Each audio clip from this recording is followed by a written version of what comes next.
Hi everyone, this is Solutions for Folland Real Analysis. So we'll be solving some questions from Real Analysis textbook by Folland. So every video I'm going to be solving not exactly solving, I'm just going to show how I solved some questions.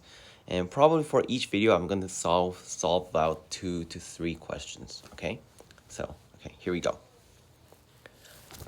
First one is exercise 1.2.1. It's divided into A, B, C, D, but we're just going to do A and B because C and D are not that hard, and A, B seems to be something I want to talk about. For A, so we have to show that rings are close under, or respectively sigma rings are close under finite or respectively countable intersections.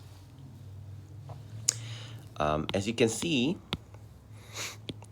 I'm just going to show it for the infinite cases because infinite cases, if you show them, we can easily say that the finite case also holds. Like, for example, you have E1 to E infinity, and what we would do is that for some n, you would just make all the En, you would just make all the En to be zero, to be empty set after some finite n, right? Then it becomes finite, right?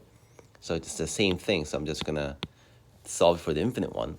So basically we can write the countable intersections of EI such that like this.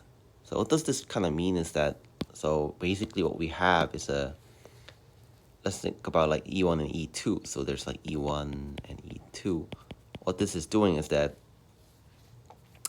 after filling up the inside by doing union here, where did it go? Sorry about this. I think I erased it. So we're doing like this. What you do is that you take out this part and this part. So you're left with the intersection, right? That's how you do it. So we're making like a countable intersections. Oh, I erased this somehow. So like this, okay? And we're just doing it for infinite EIs so that we can get like basically like the intersection of all E's. Then in this construction, you can kind of see already that we solved the question because the intersection is divided into two parts. So union of EIs minus, or I'm not sure how to call this set minus, but this, and we already know that by definition, the second term here belongs to R. And also the first term belongs to R because it's a definition of a ring. So using this part, we can see because this belongs to R, this belongs to R, set minus two elements, it's going to also belong in R by definition. So the proof ends. And for the finite cases, you can just, as I said, simply just change infinity sign to n, then it ends. And we're going to solve number B, which is if R is a ring or respectively sigma ring, then R is an algebra, respectively sigma algebra, if and only if X belongs to R. We're also going to solve it for just infinite cases. And we can easily see that the right-hand side, right arrow part is very obvious because by definition, we know that already that sigma algebra, well, basically has the element X, right? Remember? So if R is indeed an algebra or sigma algebra, it's going to have the whole set, right? So set X, which is the entire set, okay?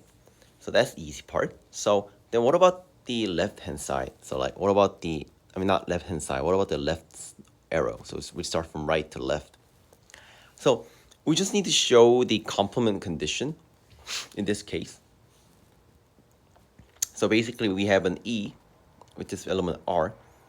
We have to show that E complement belongs to R, right? Then because X belongs to R, we can write E complement as X set minus E, which belongs to R by the definition of ring. So the proof is done. So B is quite easy. And I also saw for C and D. I just wanted to show you this. I'm just not going to talk much about it. So you can just check it out, okay? It's not that hard, although it does have some things you have to do to solve it, but still, okay? You can just check it out. And what should I do for number 2? let's just go for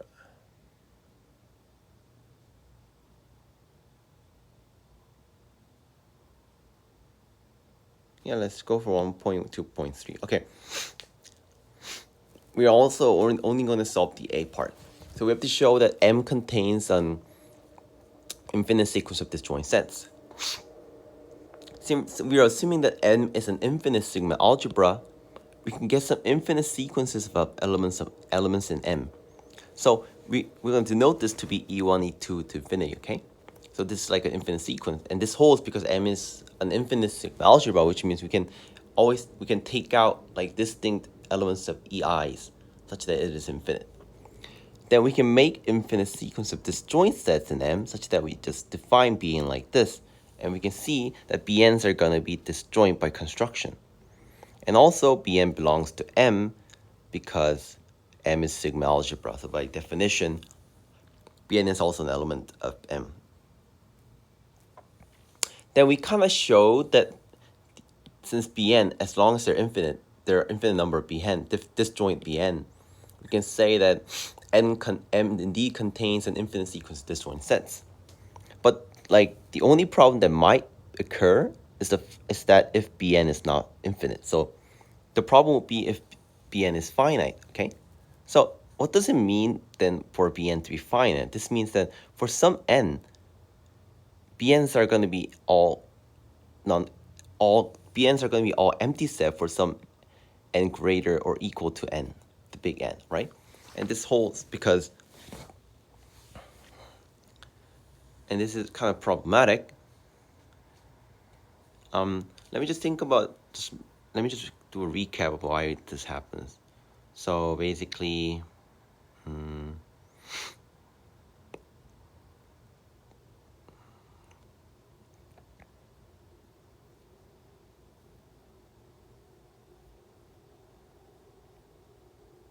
let's see, En is infinite.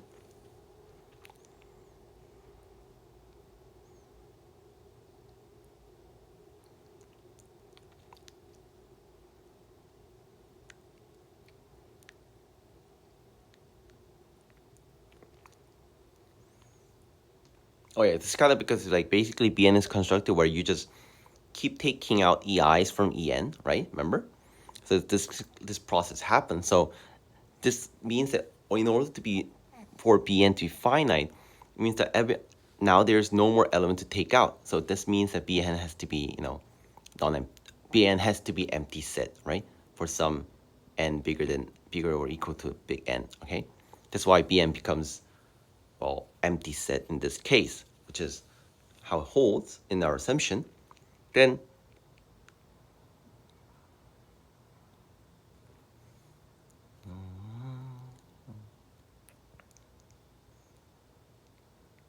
Bn is, we said that Bn is E. I mean, En minus 1 to n minus 1 union of EIs. And we know that this is the same to this because we know that Bn and Bn plus 1 has to be the same, right? So this has to hold. And note that because Bn has to be empty set, we can kind of see that basically EI m minus 1 is same as EI m 1 to n union, right? So basically they have to be the same, right? So this means that En is En plus 1, which is a contradiction as we chose infinite sequences, and this kind of shows that our point is correct. That's the end of today's video.